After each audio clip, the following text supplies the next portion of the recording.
En esta presentación voy a explicar las principales características de la noción de idoneidad didáctica, que forma parte del sistema teórico del enfoque ontosemiótico del conocimiento y la instrucción matemáticos, y que es una herramienta que estamos usando como ayuda para la reflexión sobre la práctica docente del profesor de matemáticas. En primer lugar, voy a explicar algunas características de los modelos de formación de profesores que enfatizan la reflexión sobre la práctica docente como una estrategia para la mejora de la enseñanza. En concreto, voy a hacer mención a la investigación en acción, el práctico reflexivo y el estudio de lecciones japonés. Después voy a presentar esta teoría de la idoneidad didáctica como una herramienta que puede complementar los modelos anteriormente mencionados en el caso de la educación matemática, porque aporta algunos criterios de idoneidad de los procesos, de idoneidad, calidad o adecuación de los procesos de enseñanza y aprendizaje de las matemáticas y permite también guiar, orientar las reflexiones sobre la práctica de una manera sistemática y detallada. Voy a destacar la importancia de la reconstrucción sin ningún significado de referencia global para el contenido matemático que se pretende estudiar, mediante el estudio sistemático de las investigaciones y las innovaciones previas, con el fin de particularizar los criterios de idoneidad generales al estudio del tema específico. Es decir, la idoneidad didáctica, tenemos unos criterios de tipo general y unos indicadores, un sistema de indicadores de idoneidad didáctica que vale en principio para cualquier contenido matemático, pero que también es necesario particularizarlos para el tema concreto, puesto que hay muchísima investigación sobre la educación matemática y resultado de esa investigación para cada tema específico puede haber unos indicadores de idoneidad también particulares. Finalmente voy a también a describir un caso de aplicación de esta teoría de la idoneidad didáctica en la formación de profesores de matemáticas. Diversas teorías sobre la formación de profesores, tanto inicial como continua, proponen que el profesor tenga una actitud investigativa y reflexiva sobre la práctica docente, y esto es una estrategia, digamos, clave para el desarrollo profesional y la mejora de la enseñanza. Entre estas tendencias o teorías está la investigación-acción, la práctica reflexiva y el estudio de lecciones, desarrollado en este caso en Japón y que viene difundido por muchos países.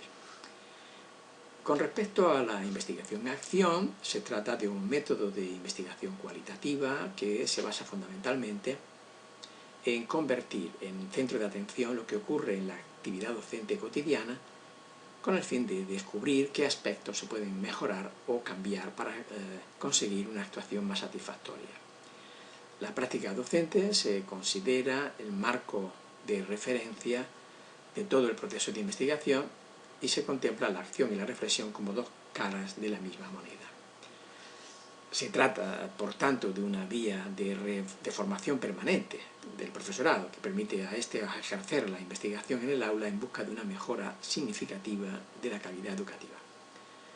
La reflexión constituye entonces la fase que cierra el ciclo y da paso a la elaboración de un informe y posiblemente al replanteamiento del problema para iniciar un nuevo ciclo de esta espiral autorreflexiva.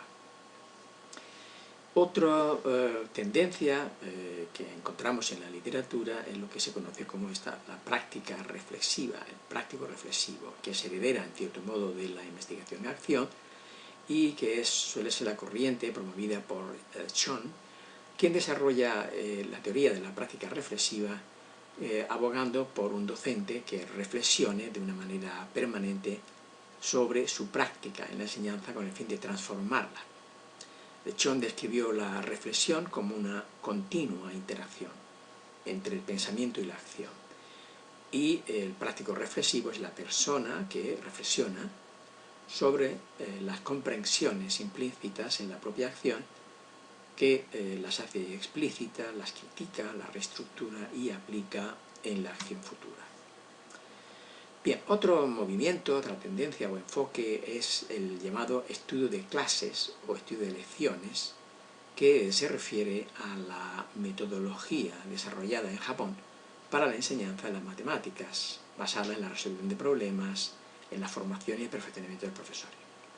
Está teniendo un fuerte impacto a nivel internacional, como se muestra en diversas publicaciones de Shoda Arkabi, por ejemplo, y un libro completo de Hart, Alston y Murata, publicado en el 2011. En el centro de esta metodología se encuentra el desarrollo colaborativo de una lección, o considerada como una unidad didáctica, una unidad de estudio, en torno a un tema, más que una unidad de tiempo como tal. Y todo eso se hace mediante una serie de sesiones de investigación.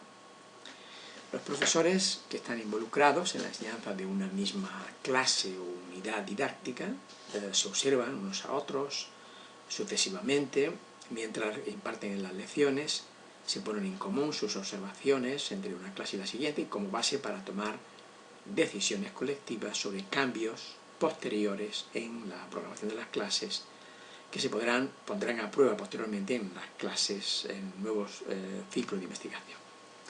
Bien, pero en relación a este tipo de planteamientos y de modelos nos podemos preguntar ¿cómo guiar la reflexión? O sea, esta tendencia o modelos de formación de profesores se trata de promover la reflexión del profesor, bien de una manera personal o en interacción con otros colegas. Sin embargo, dada la multiplicidad de disciplinas para las cuales se proponen estas actividades y la generalidad con la cual se aborda el tema de la reflexión, no encontramos unos instrumentos explícitos que orienten, que guíen, que apoyen esa reflexión sistemática del profesor profesional en el campo específico de la educación matemática. Posiblemente el caso del estudio de lecciones puede ser algo diferente, dado que se está aplicando ampliamente en la ciencia de las matemáticas, y se encuentran algunas referencias sobre criterios o principios didácticos sobre los cuales basar esa reflexión. Sin embargo, dado que su foco de atención es la resolución de problemas, podemos pensar a priori la existencia de un cierto sesgo o una parcialidad en la visión de las matemáticas sobre la cual se sustenta este enfoque. O sea, no podemos dudar de la utilidad y de la necesidad incluso de que el profesor adopte una actitud reflexiva sobre su propia práctica y de las indudables potencialidades de compartir esas reflexiones en el seno de una comunidad profesional. Nos parece entonces que esos esfuerzos se verían, sin embargo, reforzados por los profesores si los profesores compartieran algunas herramientas conceptuales para apoyar esas reflexiones de una manera sistemática y detallada. Entonces, la teoría de la idoneidad didáctica, cuyas principales características vamos a detallar a continuación, pudiera ser una de esas herramientas que apoyen la reflexión sobre la práctica y sobre la acción. Bien, vamos entonces a presentar estas nociones que hemos desarrollado en diversos trabajos previamente y que están disponibles en la página web que muestro aquí, enfoqueontosemiótico.ugr.es. Ahí están las publicaciones en apartado sobre la teoría de la idoneidad didáctica. Bien, entonces se interesa en un aspecto importante de esta teoría es que cualquier proceso, o sea, el foco de atención es los procesos de enseñanza y aprendizaje de temas específicos de la matemática, aunque también se pudiera aplicar a planteamientos, es decir, a un estudio más globales, ¿no? de un currículum, de un programa de formación, etc. Pero inicialmente ha surgido para dar criterios de actuación en los procesos de enseñanza y aprendizaje de temas específicos. Bien, y lo que en primer lugar estamos nosotros proponiendo es que esos procesos de enseñanza y aprendizaje son muy complejos y que interesa analizarlo, descomponerlo, contemplar diferentes facetas o dimensiones. Entonces, en este diagrama ponemos 6 facetas. 6 facetas, pensamos que de esa manera se tienen en cuenta todos los posibles factores y elementos a tener en cuenta, por supuesto, esa faceta y las interacciones que puedan existir entre ellas. Entonces, aquí primero estamos detallando la faceta epistémica, que llamamos, que es la que se refiere al contenido matemático en sí. la faceta de cognitiva, que tiene que ver con el aprendizaje de los estudiantes en sí, la afectiva, con todos los elementos afectivos, las emociones, etc. Después explicaremos con más detalle estos elementos. La faceta de las interacciones en el aula, las interaccionales, los recursos, los medios, las interacciones que pueden ocurrir, y finalmente esta faceta que llamamos la faceta ecológica, que tiene en cuenta el contexto en el que ese proceso de enseñanza y aprendizaje tiene lugar. Luego después lo vamos a explicar con más detalle estas ideas. Bueno, entonces, ¿cuál es la noción de idoneidad didáctica? ¿Cómo la estamos entendiendo nosotros, esta idea de idoneidad?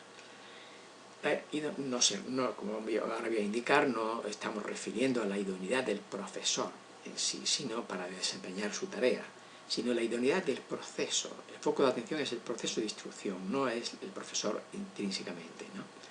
Entonces decimos que un proceso de instrucción es más o menos idóneo, puede ser una cuestión de grado también, no es que sea idóneo o no idóneo, adecuado o no idóneo, sino que es una cuestión de grado.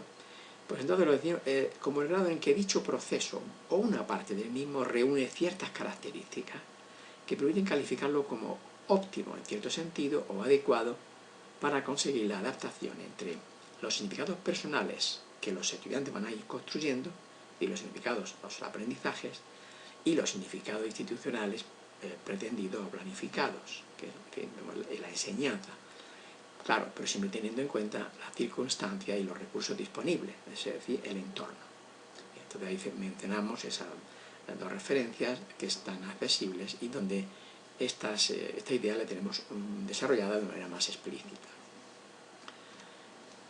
Bueno, entonces en este diagrama hemos indicado estas 6 facetas y es un diagrama de síntesis y establecemos unos criterios generales de idoneidad para cada faceta, pero también estamos indicando con estos diagramas, ¿verdad?, los componentes que consideramos importante tener en cuenta en cada una de las facetas, ¿verdad? Y a lo largo de esta presentación voy a ir desarrollando precisamente este diagrama, ¿verdad? En concreto, ¿cuál es el criterio, por ejemplo, para la idoneidad epistémica del contenido matemático en sí? El criterio que estamos indicando aquí es el de representatividad de los significados que se pretende o se planifican respecto de un significado de referencia previamente reconstruido. Sabemos que esta herramienta se puede utilizar para valorar y emitir juicios sobre la planificación de la enseñanza.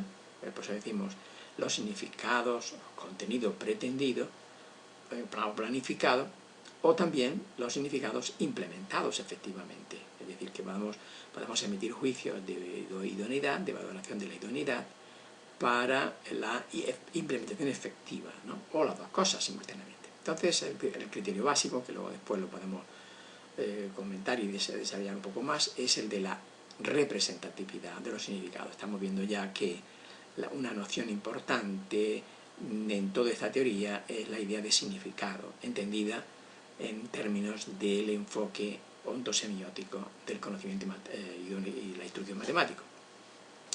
En cuanto a la faceta cognitiva, un criterio clave, ¿verdad?, guía, sería el de los significados personales. Y es la idea de la proximidad de los significados personales a los significados institucionales pretendidos.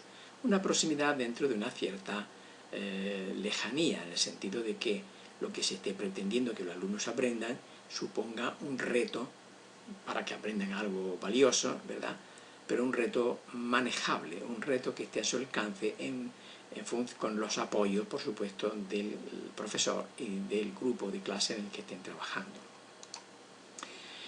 La idoneidad afectiva estamos centrada, el punto central es el de la implicación de los estudiantes en el proceso de estudio. Luego lo vamos a desarrollar más. La idoneidad de las interacciones un punto clave, es la negociación de los significados. Hay unos significados institucionales de referencia que queremos que los alumnos aprendan, pero los estudiantes tienen unos significados iniciales.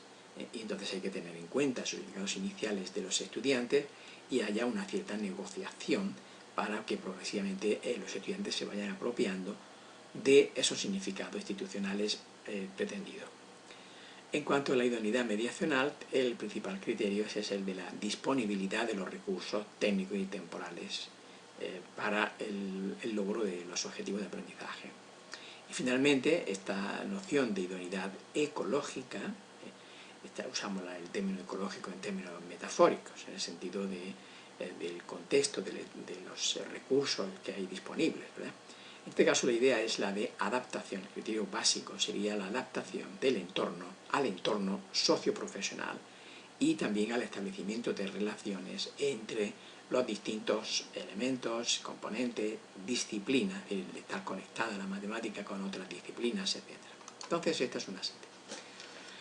Sigue a continuación algunas nociones, algunos criterios importantes de esta idea, ¿no? La noción de idoneidad didáctica vemos que se puede aplicar al análisis de un proceso de estudio puntual que se ha implementado en una sesión de clase, bien a la planificación o al desarrollo de una unidad didáctica completa o de una manera más global al desarrollo de un curso o una propuesta curricular. También puede ser útil para analizar aspectos parciales de un proceso de estudio, como puede ser un material didáctico, un manual escolar o respuestas de estudiantes a unas tareas específicas.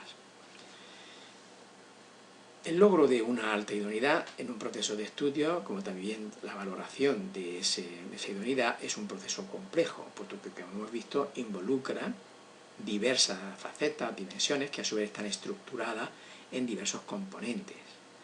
Además, tanto las dimensiones como los componentes no son directamente observables y, por consiguiente, será necesario inferirlos a partir de la observación de los documentos, la observación de los hechos didácticos que contemplen. Y para ello hace falta tener también, digamos, explicitar ciertos indicadores empíricos de idoneidad. Bien, entonces hasta este momento hemos estado presentando esta idea, esta noción teórica, pero claro, en principio ya podría ser útil quedarnos en este punto, pero en diversos trabajos hemos avanzado tratando de proponer un sistema de indicadores de idoneidad didáctica. Bien. En concreto, en este trabajo que citamos aquí, Godino 2013, y partiendo de otros trabajos previos que hemos publicado, pues ahí se incluye una propuesta de indicadores empíricos de idoneidad para las 6 facetas y las interacciones entre las mismas.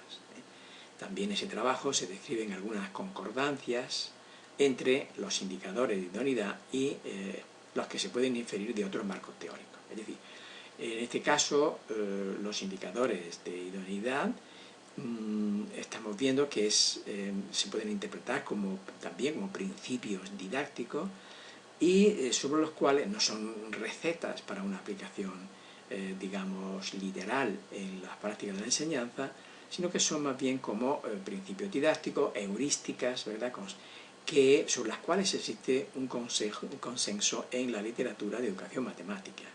Por eso luego voy a mencionar que los criterios que vamos a dar en alguna de las facetas son concordantes con principios didácticos claramente asumidos por otros marcos teóricos, como vamos a ver después. En cuanto a vamos ahora entonces a profundizar un poco en la idoneidad epistémica, o la idoneidad del contenido, la idoneidad matemática, ¿no? Entonces, para esta idoneidad nosotros contemplamos un aspecto, un componente que es relacionado con los problemas, el papel central que deben de ocupar el planteamiento de problemas y basar todo el proceso de enseñanza-aprendizaje en la resolución de problemas, aunque no exclusivamente sobre ello, como ahora vamos a aplicar. Entonces, concretamente, para ese componente de la idoneidad epistémica que sería relacionado con las situaciones problemas, que también podríamos entenderlo como el aspecto de los fenómenos, la fenomenología de los objetos matemáticos, se propone que se presente en ese proceso de estudio, para yo calificarlo de mayor o menor idoneidad didáctica, se presenta una muestra representativa y articulada de situaciones que permitan introducir, contextualizar ese contenido, pero no solamente esa introducción, sino también después que haya situaciones y actividades que permitan y profundizar en la ejercitación de los procedimientos y en la aplicación de las cosas. Entonces, eso es un criterio. Y también, claro, los problemas no tienen por qué todos venir propuestos por el profesor, sino que también los estudiantes tengan una cierta iniciativa en el planteamiento, sino de situaciones problemas, o bien de variantes de las situaciones problemas inicialmente propuestas. Claro, todo esto viene de que en el marco de este enfoque ontosemiótico, el EOS, se atribuye a las situaciones problemas un papel central, ya que se asume una concepción antropológica de la matemática, de manera que los objetos matemáticos, los contenidos, emergen de las prácticas de los sujetos, de la actividad del sujeto al enfrentarse a determinados problemas. Bien, entonces, nosotros, tomando ese punto de partida, hemos formulado, digamos, el criterio de idoneidad. Pero claro, esta posición es concordante con, por ejemplo, la teoría de situaciones didácticas de Brousseau, o también con la educación matemática realista, ¿no?, que está basada en la fenomenología didáctica de Freud, pero también, por ejemplo, en el estudio de clase japonés, como hemos visto, se proponen también partir de problemas y que los estudiantes sean competentes en la resolución de problemas. En estas teorías y en estos modelos y diversas propuestas curriculares también se propone el uso de situaciones problemas como un medio de contextualizar las ideas matemáticas y generarlas a partir de la actividad de resolución de problemas. También la comunicación y la generalización de esas soluciones. Entonces, un punto central para el logro de una alta idoneidad epistémica será, por tanto, la selección y la adaptación de situaciones problemas o tareas ricas. Sin embargo, aunque las situaciones problemas constituyen un elemento central, el logro de una idoneidad epistémica alta requiere también la atención, como os proponemos en este marco teórico que sirve de base y de fundamento a esta idea. También hay que tener en cuenta las diversas representaciones o medios de expresión. Esto concuerda con los trabajos, por ejemplo, de Duval, la teoría de los registros de representación semiótica, pero también hay que tener en cuenta los conceptos, las definiciones, los procedimientos, las proposiciones y los modos de justificación de estos procedimientos y proposiciones. Es decir, tenemos sobre todo un sistema, una manera de concebir los objetos en la matemática que proviene de la actividad de resolución de problemas, totalidad de prácticas importantes, pero en esas prácticas intervienen objetos y emergen objetos sin los cuales esa actividad no sería posible. Entonces, en el proceso de enseñanza-aprendizaje hay que tener en cuenta también esos objetos que intervienen y emergen de esa práctica. Entonces, las tareas matemáticas o problemas deben proporcionar a los estudiantes diversas maneras de abordarlas, implicar diversas representaciones y requerir que los estudiantes tengan oportunidad de conjeturar, interpretar y justificar las soluciones. Bien, entonces, aquí en esta tabla hemos sintetizado los componentes y los descriptores de idoneidad epistémica. Hemos mencionado los problemas, ¿verdad? Hemos mencionado también los lenguajes, los elementos regulativos y también, por supuesto, debe tener las conexiones. Bien, no voy a explicar con detalle todos estos criterios porque los pueden leer en los documentos de referencia, ¿no? Hemos explicado un poco este criterio. Por ejemplo, en el caso es importante en el último renglón el tema de las relaciones, conexiones y significados. O sea, un criterio de idoneidad epistémica es que en ese proceso de enseñanza que estamos planificando, que estamos evaluando, se procura relacionar y articular de una manera significativa los objetos matemáticos que se ponen en juego y las distintas configuraciones de objetos en los cuales se organizan. Entonces, la idea alrededor para cada contenido, para cada objeto hay una diversidad de significados.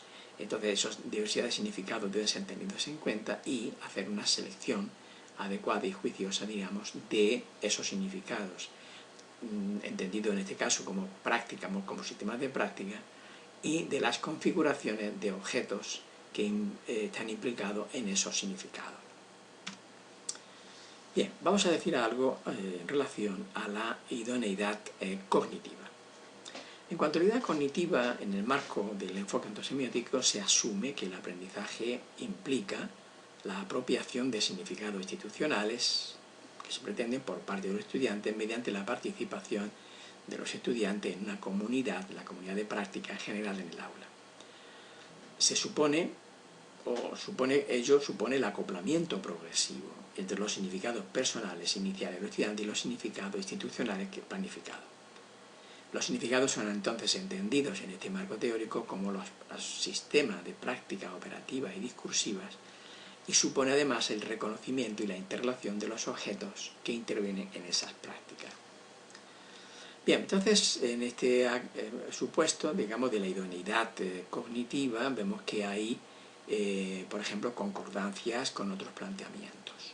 En el caso, por ejemplo, de las propuestas curriculares del NCTM 2000, de los principios estándares 2000 del National Council of Teachers of Mathematics, 3 de los 6 principios que se formulan sobre la enseñanza de las matemáticas tienen relación con la idoneidad cognitiva.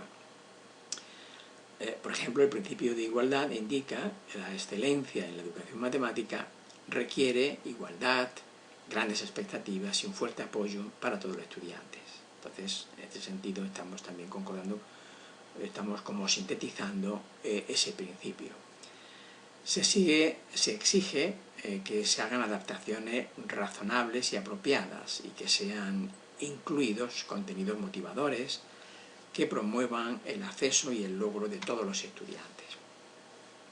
El principio de aprendizaje también requiere que los estudiantes deben aprender las matemáticas entendiéndolas, construyendo activamente los nuevos conocimientos a partir de sus experiencias y los conocimientos previos. Pero también el principio de evaluación del NCTM afirma que la evaluación debe apoyar el aprendizaje de matemáticas relevantes y proveer de información útil tanto a los profesores como al estudiante. Bien, de nuevo también, después de, digamos, esas comparaciones y de esa descripción general de la idoneidad cognitiva, hemos propuesto en una tabla de resumen los componentes a tener en cuenta para emitir un juicio de idoneidad cognitiva de un proceso y algunos indicadores empíricos de idoneidad. En concreto, aquí hemos propuesto 3 componentes: tener en cuenta los conocimientos previos, tener en cuenta las adaptaciones curriculares a las diferencias individuales y los aprendizajes logrados por los estudiantes, que es un criterio básico de idoneidad. Que todo el esfuerzo educativo va orientado a que los alumnos aprendan. Y por consiguiente, la evaluación de esos aprendizajes con los diversos procedimientos y técnicas de evaluación, ¿verdad?, nos van a proporcionar criterios de idoneidad cognitiva de ese proceso. Bien, vamos a decir algunas ideas sobre la idoneidad interaccional, las idoneidades de las interacciones en el aula.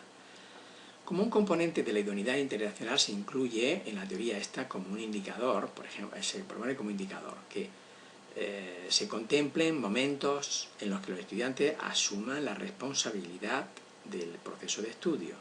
Y eso supone que tengan oportunidad de plantear cuestiones, presentar soluciones, explorar ejemplos y contraejemplos para investigar y conjeturar, usar también una variedad de herramientas para razonar, hacer conexiones, resolver problemas y comunicarlos. O sea, vemos que estos son los principios de tipo de constructivista, de una enseñanza constructivista, y eso es un rasgo valioso, aunque evidentemente no exclusivamente podemos centrarnos en unos planteamientos puramente constructivistas del aprendizaje, pero evidentemente están aportando unos criterios para valorar la idoneidad interaccional, ¿no?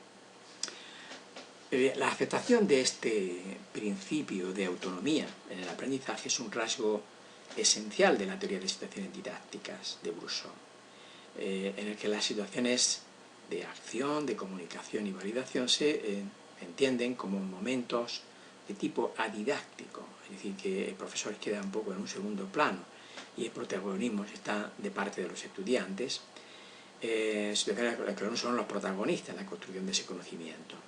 Entonces vemos como ese criterio que hemos enunciado hay un cierto consenso en la literatura, y aquí mencionamos, por ejemplo, a la teoría de situaciones. Pero también en el marco de la educación matemática realista, se asume un principio de interacción según el cual la enseñanza de las matemáticas se considera como una actividad social.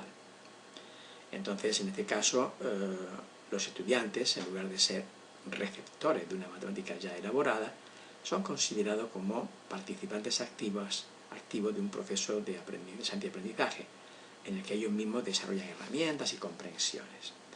La negociación explícita, la intervención, la discusión, la cooperación y la evaluación son elementos esenciales en ese proceso de aprendizaje constructivo. Vemos que la educación matemática realista está apoyando ese principio que estamos diciendo, ese criterio de idoneidad de autonomía.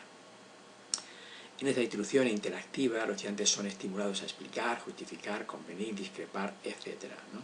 Aquí mencionamos algunas referencias relacionadas con la educación matemática realista en los que están apoyando estos criterios de idoneidad. Nosotros lo hemos sintetizado, los criterios de idoneidad sobre la interaccional, distinguiendo estos tres componentes: la interacción docente-discente, la interacción entre discentes y la autonomía. Y ahí mencionamos, en la columna de la derecha, algunos criterios. Por ejemplo, la interacción entre discentes. Lo que queremos decir con esto es que un proceso de estudio será más o menos idóneo en la faceta internacional en la medida en que se favorece el diálogo y la comunicación entre los estudiantes, o se favorece también la inclusión en el grupo y se evita la exclusión. En el caso, por ejemplo, bien, y ahí pueden ustedes ver con más detalle estos criterios.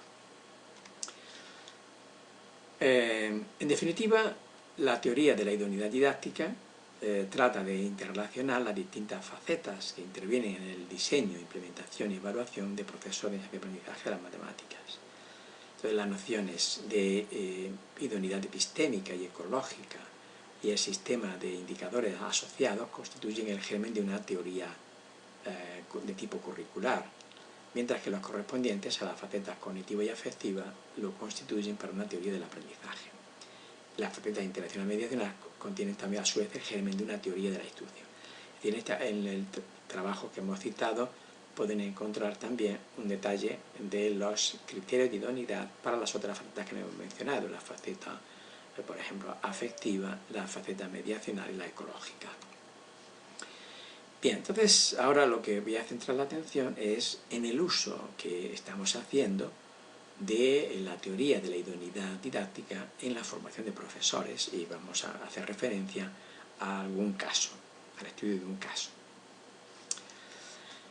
La noción de idoneidad didáctica, como hemos indicado, sus dimensiones, las facetas, los componentes y los indicadores están siendo usados en diversas investigaciones en varias universidades, en la de Granada, en Barcelona y en varios países latinoamericanos, como puede verse en un reciente artículo publicado por Breda, Font y Lima. La referencia lo pueden encontrar en la página al final de esta presentación y también en la página del enfoque ontosemiótico. Entonces, con el fin de mostrar el uso de esta teoría de la idoneidad didáctica de una manera detallada, voy a describir un trabajo de un fin de máster que dirigí a una estudiante, Posadas, en el que se realiza una reflexión sistemática sobre una experiencia de enseñanza de la ecuación cuadrática en secundaria. ¿Cuál es el problema que se aborda? Bueno, la cuestión que le plantea es ver cuál es el grado de idoneidad didáctica de un proceso de enseñanza y aprendizaje sobre ecuaciones de segundo grado que la propia estudiante experimentó durante un periodo de prácticas en un curso de educación secundaria obligatoria, en tercer curso, o sea, estudiantes de 15 años, diríamos. Entonces, la cuestión que se le plantea es una reflexión sistemática sobre la idoneidad didáctica del proceso de enseñanza y aprendizaje que ella tuvo oportunidad de implementar en el periodo de formación práctica. Pero también la siguiente pregunta es qué cambios se deberían introducir en ese diseño, en esa implementación, para incrementar la idoneidad en un próximo ciclo de experimentación. Entonces vemos cómo primero se Se hace una experimentación y la cuestión que nos planteamos es en qué medida se puede mejorar y qué cambios se podrían introducir. Pero en principio se puede utilizar estas dimensiones, facetas, criterios generales de idoneidad para cualquier contenido matemático como un apoyo para esa reflexión sistemática. Sin embargo, vemos que, vamos a ver que sobre la ecuación, sobre el estudio de la ecuación cuadrática hay muchas investigaciones sobre sistemas específicos, investigaciones e innovaciones que están proponiendo algunos conocimientos que son valiosos para el profesor de matemáticas. Entonces, nosotros le estamos planteando que para poder hacer un juicio fundamentado y identificar criterios de posible mejora, es necesario hacer un estudio de la didáctica del tema, y a eso o enfocado a la reconstrucción de un significado de referencia, tanto matemático como didáctico. Pero en concreto, para poder, como digo aquí, para poder emitir un juicio fundamentado sobre la idoneidad didáctica de un proceso de estudio matemático, es necesario realizar una reconstrucción de los significados de referencia didáctica de ese tema, lo cual requiere proceder a una revisión sistemática de los resultados de las investigaciones y las innovaciones que se hayan realizado en educación matemática sobre los aspectos epistémicos, sobre el propio conocimiento, sobre los aspectos psicológicos, curriculares, ¿verdad?, cognitivos, afectivos, interaccionales y mediacionales. Entonces, como digo, es necesario plantearse una cuestión previa. ¿Cuáles son los conocimientos didácticos matemáticos que son resultados de las investigaciones y de las innovaciones previas realizadas a la enseñanza y aprendizaje de la ecuación de segundo grado? Entonces, estas son las cuestiones que yo planteé a esta estudiante para realizar su trabajo de fin de máster. En esta página web pueden ustedes encontrar también el trabajo completo realizado. Bien, entonces, ¿qué elementos, qué aspectos tiene ese trabajo? En primer lugar, hay una fase, un aspecto de diseño y de la implementación de la experiencia, ¿no? La unidad didáctica que tenía que explicar se distribuyó, ahora sigue una breve descripción sintética de la experiencia realizada. Entonces, la unidad didáctica se distribuyó en 7 sesiones. Vemos que no es una cosa puntual, sino que es todo la situación real de clase, de enseñanza de este tipo de estudiantes. Se invirtieron 7 sesiones, además de las explicaciones, se hicieron ejercicios, se realizaron una prueba de evaluación formativa para ver si los alumnos habían comprendido cómo resolver los distintos tipos de ecuaciones de segundo grado, y además también se hizo un examen final sobre los contenidos del bloque de álgebra, incluyendo ecuaciones cuadráticas.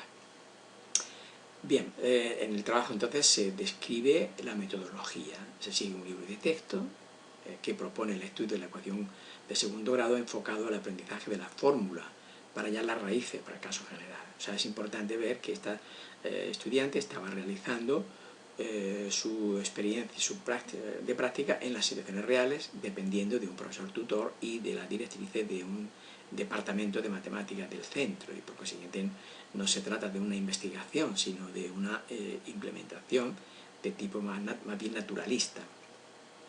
Entonces se seguía un libro de texto.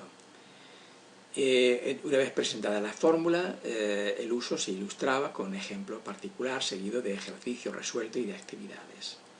Se considera que la justificación, o en el departamento de matemáticas del centro se consideraba que la justificación de la fórmula era un proceso largo y complicado. Entonces se enfatiza de esta manera una visión de las matemáticas como un sistema de reglas que hay que seguir, ilustrada con ejemplos de cómo interpretar esas reglas seguidas de la ejercitación para el dominio y de la aplicación práctica. Las clases solían comenzar corrigiendo las tareas de los alumnos que llevan para casa en un recordatorio de lo que se estudió en clase anterior. Se pregunta a los alumnos las dudas que se le han presentado para hacer hincapié, etcétera, etcétera. Durante la explicación de cada nuevo concepto se iban haciendo preguntas sobre conocimientos previos para que los alumnos siguieran la explicación. Bien, entonces esa es una parte de de esa aplicación, es decir, la implementación de un proceso y la descripción de ese proceso. En otra segunda capítulo y fase de la investigación que se realiza, se propone realizar una síntesis de los conocimientos didáctico-matemáticos sobre el tema. Es decir, porque es necesario, como hemos dicho, particularizar los criterios generales de idoneidad didáctica a ese tema específico, en particular en lo que se refiere a las facetas epistémica, cognitiva e instruccional. Y esto permite establecer un vínculo entre la innovación y la investigación. Entonces, eso es importante en los procesos de formación de profesores. Es decir, el profesor no debería de partir de la nada, y limitarse, por ejemplo, a seguir un libro de texto, sino que hace falta, bien en la formación inicial o bien en la formación permanente, profundizar en los conocimientos didáctico-matemáticos disponibles para los diferentes temas. Bueno, entonces voy a describir aquí en particular cómo se logró encontrar investigaciones interesantes sobre el tema específico. Y entonces este modelo de las facetas y dimensiones ayuda también a centrar la atención en esos aspectos. Entonces, sobre la faceta epistémica encontramos un artículo interesante de Hanna y Barbo del año 2008, donde se aportan criterios importantes sobre la faceta epistémica de ese contenido, al relacionar el estudio de estas ecuaciones, de las ecuaciones cuadráticas, con técnicas matemáticas cuyo dominio por Occidente se considera muy significativo. Los autores ponen de manifiesto que las demostraciones o pruebas deberían ser el foco primario de interés, porque son las portadoras del conocimiento matemático, al incorporar métodos, herramientas, estrategias y conceptos que se ponen en juego en esas demostraciones. Y estas ideas son ejemplificadas en este artículo en el caso de la ecuación cuadrática. Sobre la faceta no vamos a entrar con detalle. En la memoria que hemos mencionado encuentra más detalle y más información sobre ese trabajo. También se encontró otros artículos pertinentes sobre el tema. En lo que se refiere a la faceta cognitiva, hay otro artículo de estos autores que aporta conocimientos relevantes sobre la faceta cognitiva implicada en esos procesos de estudio de las ecuaciones cuadráticas en secundaria. En esa investigación se informa de los resultados de una investigación realizada en 6 clases en 2 escuelas de Tailandia, en la que se evalúa el impacto de un tipo de enseñanza tradicional sobre el aprendizaje de estudiantes de 9º grado sobre la ecuación cuadrática. Tanto el tema, el estilo de enseñanza que se aplica y a nivel educativo tienen unas grandes similitudes con la experiencia realizada. Hay otra investigación de estos autores, creo que son turcos, Dipibas y Yapaz, que se centra en la evaluación de la comprensión relacional de la ecuación cuadrática en estudiantes de 10º grado.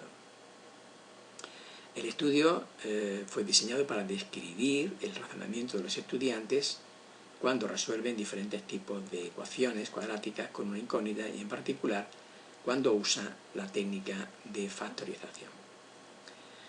Reconocen que los profesores juegan un papel importante para estimular el aprendizaje relacional, de modo que el conocimiento de las dificultades de los estudiantes sobre ecuaciones cuadráticas debería ser una parte importante del conocimiento pedagógico del contenido. En cuanto a la faceta instruccional, encontramos un trabajo interesante de Radford y Guéret, en el que se describe una secuencia de tareas centradas en la resolución de problemas geométricos relacionados con rectángulos y cuadrados, con el fin de que los estudiantes inventen la fórmula que resuelve esas ecuaciones. Describe una secuencia de tareas para los estudiantes, para que los estudiantes las realicen en grupos de trabajo cooperativo y también usando recursos gráficos y manipulativos. En cuanto a las facetas ecológica o curricular, también se menciona o se indagaron la información que proponen en los principios estándares 2000 del NCTM, que se hace referencia al estudio de las funciones cuadráticas en los niveles de high school, en los grados de 9 a 12. Entonces, en estas orientaciones curriculares no se menciona el tema de la resolución de las ecuaciones de 2º grado, sino que se incluyen propuestas para su tratamiento en conexión con las funciones cuadráticas. El tratamiento que se da al tema por estos autores como también hay otros, encontramos un libro de texto muy interesante del Proyecto SUR que hacen un planteamiento muy diferente. Toman la opción de presentar el tema en cuarto curso y no en tercero. Además comienza la discusión de ejemplos particulares de ecuaciones cuadráticas, desarrollando técnicas progresivas de factorización y completación de cuadrados.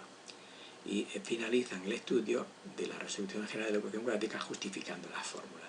O sea, estamos viendo entonces cómo sobre el tema hay información interesante de otros autores, de otros libros, de otras investigaciones, que es interesante o conveniente tenerlo en cuenta.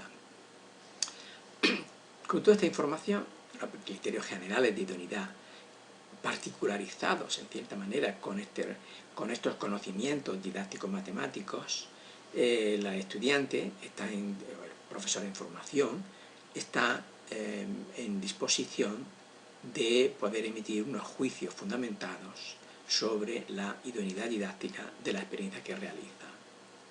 ¿Cuáles fueron un poco las conclusiones en las que están incluidas en esa memoria de fin de máster? Pues en las facetas ecológica, epistémica y ecológica se informa que el esquema seguido en clase consistió, como hemos dicho, básicamente en la presentación y aprendizaje de la fórmula general para hallar las soluciones de la ecuación cuadrática, que no hubo una problematización previa que llevara a la búsqueda después de un proceso de generalización de las soluciones para las ecuaciones cuadráticas, de manera que se transmitió la visión de unas matemáticas como sistema de reglas que hay que saber interpretar y seguir. De manera que sería necesario contemplar el uso de unas situaciones introductorias, motivadoras, contextualizadoras que llevaran al planteamiento de ecuaciones cuadráticas y motivaran la búsqueda de procedimientos eficaces para su resolución. En este sentido, también se encontró un trabajo muy interesante de estos autores, de Swan, Dawson y Evans, de 2012, que puede ser usada para esa finalidad de situación introductoria. Los conceptos de variable, de incógnita, de parámetro no se discutieron en clase y tampoco se aclararon con ocasión del estudio de la ecuación cuadrática, como tampoco algunas propiedades básicas involucradas en la resolución, como la ley del factor nulo. La ecuación cuadrática entonces se presentó como una especie de caja negra, como una máquina, que admite una cierta clase de números como entrada y produce como resultado dos números, uno o ninguno. Hay alternativas a este planteamiento procedimental y algorítmico, tanto desde el punto de vista de la investigación, como aparece para la publicación de Ana y Barbo, como de las innovaciones educativas, como es el texto de Pérez Gómez. Es posible y deseable diseñar una unidad didáctica que contemple la introducción de las técnicas de completar el cuadrado y de factorización, al menos en casos sencillos. También es posible combinar el uso del lenguaje algebraico junto con el geométrico, como muestran los trabajos de Radford y Guéret, lo que facilita la comprensión de las transformaciones algebraicas que llevan a establecer la fórmula general de resolución de las ecuaciones cuadráticas. De manera que, como conclusión, se puede calificar la idoneidad epistémica del proceso que fue implementado como baja, por las 6 razones que hemos mencionado. Y en el trabajo que se cita encontramos criterios y recursos para la mejora de la idoneidad. Entonces, desde un punto de vista de las orientaciones curriculares, que es un aspecto de la faceta ecológica, se encuentra apoyo para retrasar el estudio a cursos posteriores al tercero de educación secundaria obligatoria y relacionar la resolución de las ecuaciones cuadráticas con el de las ecuaciones con las funciones cuadráticas. Esto se involucraría en un proceso de modelización funcional. Ello permitiría dar sentido a la búsqueda de los ceros de la función cuadrática, entre otras, como la función exponencial, usando las nuevas tecnologías, etc. En relación a la faceta cognitiva afectiva, el análisis de los resultados obtenidos en la evaluación de los aprendizajes en la experiencia de enseñanza reveló algunas dificultades en la resolución de ecuaciones, bastantes dificultades en la resolución de ecuaciones cuadráticas, aunque el énfasis se puso en aspectos básicamente procedimentales. O sea, no se tuvo oportunidad de evaluar la comprensión que realmente lograron los estudiantes. En cambio, el estudio que hemos citado aquí, ¿verdad?, reveló también la existencia de dificultades de tipo conceptual, la comprensión del concepto de variable, la aplicación de propiedades, entre otros, al ser entrevistado una muestra de estudiantes. Entonces, una conclusión de esta investigación es retrasar el estudio del tema a cursos posteriores, lo que mejoraría la idoneidad cognitiva del proceso de estudio y posiblemente también la afectiva. En la experiencia analizada, los instrumentos de evaluación de los aprendizajes deberán ser mejorados para obtener información tanto de aspectos procedimentales como aspectos conceptuales y argumentativos. De manera que el cuestionario desarrollado por estos autores, por Clement, incluyó un conjunto de 18 cuestiones, lo que permite cubrir de una manera más sistemática y válida los diferentes tipos de ecuaciones que se espera que resuelvan los alumnos. En cuanto a la faceta de tipo instruccional, es decir, las interacciones y los recursos, ¿verdad?, que a veces las presentamos conjuntamente como la faceta instruccional. Los modos de interacción en el aula que fueron implementados en la experiencia responden básicamente a un modelo tradicional. El profesor presenta la expresión general de la ecuación cuadrática, explica el significado de los parámetros, presenta algunos ejemplos y los alumnos realizan ejercicios. Entonces fueron escasos los momentos en que se concede un grado de autonomía a los estudiantes, exceptuado los momentos de trabajo individual para realizar ejercicios en clase. Entonces sería deseable introducir cambios en el proceso de enseñanza orientado a que los alumnos planteen cuestiones y presenten soluciones, exploren ejemplos y contraejemplos, para investigar y conjeturar, que usen también una variedad de herramientas, etc. No se utilizaron recursos manipulativos ni recursos tecnológicos de tipo TIC, ¿no? La mejora de la idoneidad mediacional del proceso llevaría a incluir actividades con material manipulativo, como los que sugiere el trabajo de Radford y Queret, y también recursos informáticos, como los que describe en otra investigación Galván. Bien, vamos entonces a finalizar esta presentación con algunas reflexiones finales. He presentado la noción de idoneidad didáctica y el sistema de componentes e indicadores que desarrollan esa noción como un recurso teórico que puede facilitar la actitud reflexiva de los profesores ante su propia práctica docente. El objetivo es elaborar un conjunto organizado de indicadores de calidad de un proceso de estudio matemático sobre los cuales existe un cierto consenso en la comunidad de educación matemática. No se trata de un sistema cerrado y definitivo, sino abierto a refinamiento, ampliación y concreción. Al principio de la presentación he mencionado 3 tendencias educativas que enfatizan la reflexión sobre la práctica como una actitud necesaria del profesor. Ahora bien, ¿cómo promover y facilitar esa fase reflexiva en los procesos de enseñanza y aprendizaje? Esta guía para valoración de la idoneidad didáctica, que es ese conjunto de tablas que resumen las facetas, componentes e indicadores, se ofrece como un recurso que permite crear un lenguaje común entre los profesores y también la asunción, la aceptación de unos principios didácticos compartidos que puede ayudar en el intercambio de experiencia y el progreso de la investigación sobre la práctica. Como he indicado, en el caso del descrito es necesario que los criterios de idoneidad de cada una de las facetas y componentes del tema se especifiquen, ¿no? O sea que sobre la didáctica específica de cada tema existe una abundante investigación que es necesario conocer y tener en cuenta, con el fin de que el trabajo del profesor sea una actividad tecnológica y no meramente de una innovación artesanal. Bien, aquí existen he incluido algunas referencias que en la página del enfoque ontosemiótico, ¿verdad?, en ugr.es, pues se pueden encontrar y están disponibles.